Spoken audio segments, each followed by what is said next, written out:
আপনারা দেখছেন India super league 2024 point টেবিলটি আপডেট দেওয়া হয়েছে 5ই অক্টোবর। গতকালকে FC Goa versus north east ইউনাইটেডের মধ্যে ম্যাচ ছিল, ম্যাচটি ড্র হয়েছে, তাই আজকের পয়েন্ট টেবিলটি এরকম। 1 নম্বর পজিশনে আছে বেঙ্গল এফসি 4 ম্যাচ খেলে 10 পয়েন্টে।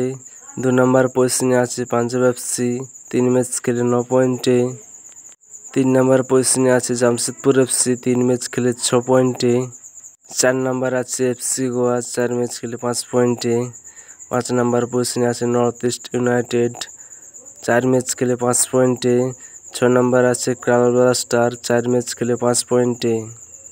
7 নম্বর পজিশনে আছে চেন্নাই এফসি 3 ম্যাচ খেলে 4 পয়েন্টে। 8 নম্বর পজিশনে আছে মোহামেডান এফসি 3 ম্যাচ খেলে 4 পয়েন্টে। 9 নম্বর আছে উড়িষ্যা এফসি 4 ম্যাচ খেলে 4 পয়েন্টে। 10 নম্বর আছে মোহনবাগান 3 ম্যাচ খেলে 4 পয়েন্টে। 11 নম্বর আছে মুম্বাই সিটি 3 ম্যাচ খেলে 2 পয়েন্টে। 12 নম্বর আছে হায়দ্রাবাদ এফসি 3 ম্যাচ খেলে 1 পয়েন্টে। 13 নম্বর আছে ইস্ট বেঙ্গল 3 ম্যাচ খেলে 0 পয়েন্টে।